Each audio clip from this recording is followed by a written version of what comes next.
Okay, so this is page Egans chapter, Egans Fundamental of Respiratory Care, edition 12, chapter 14, aerosol drug therapy, and I will be reading page 847. Eye irritation. Aerosol administration via a face mask may deposit a drug in eyes and cause eye irritation. In very rare cases, anticholinergic medications have been suspected to worsen pre-existing eye conditions such as forms of glaucoma. Caution should be exercised when the face mask is used during aerosol drug therapy. In addition, special mask designs that have been shown to reduce drug deposition in the eye or mouthpiece should be considered for at-risk patients. Secondhand exposure to aerosol drugs. Workplace exposure to aerosols may be detectable in the plasma of bystanders and healthcare providers.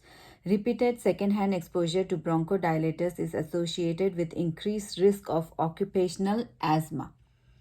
Institutions should develop and implement an occupational health and safety policy to minimize the risk of secondhand aerosol exposure for care providers and bystanders.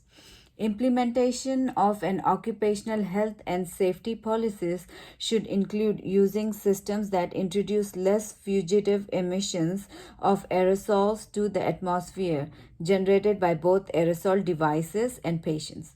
These include filtering exhalation to contain aerosol, producing aerosol only during inspiration, and using environmental controls.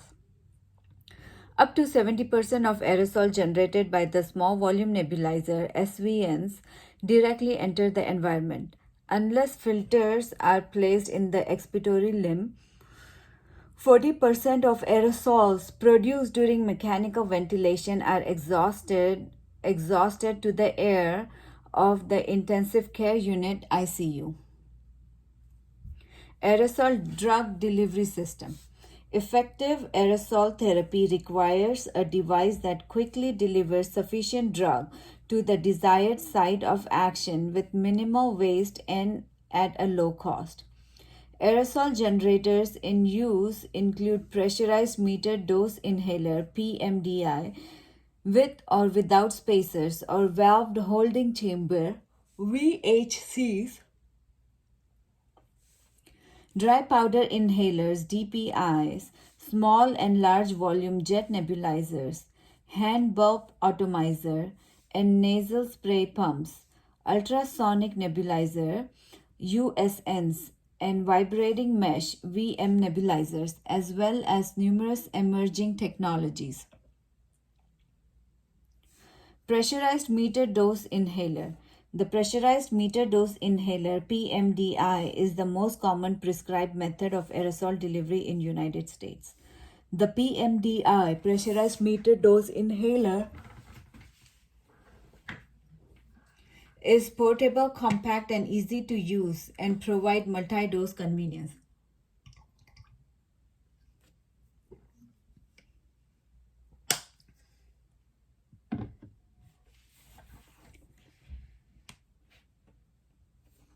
A compact and easy to use and provide multi-dose convenience. A uniform dose of drug is dispensed within a fraction of second after actuation. A uniform dose of drug is dispensed within a fraction of second after actuation and is reproducible throughout the canister life. The pressurized meter dose inhaler and actuator are designed for the specific drug formulation, propellants, and dose volume to be delivered. The pressurized meter dose inhaler is used to administer bronchodilators, anticholinergics, and steroids. More formulations of these drugs are available for use by Pressurized by pressurized meter dose inhaler than for use with nebulizer. When properly used, pressurized meter dose inhalers are at least as effective as other nebulizers for drug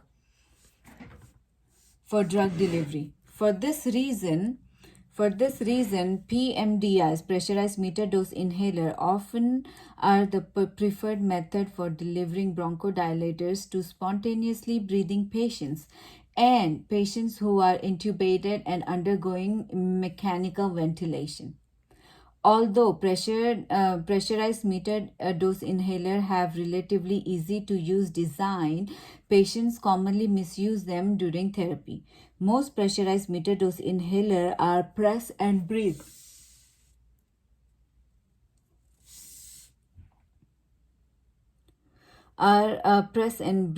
but there is increasing presence of a variation known as breath actuated pressurized metered dose inhaler.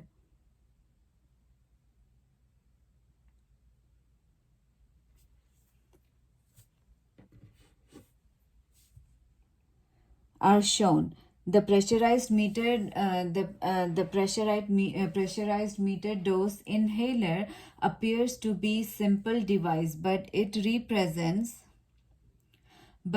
represents a sophisticated technology and engineering.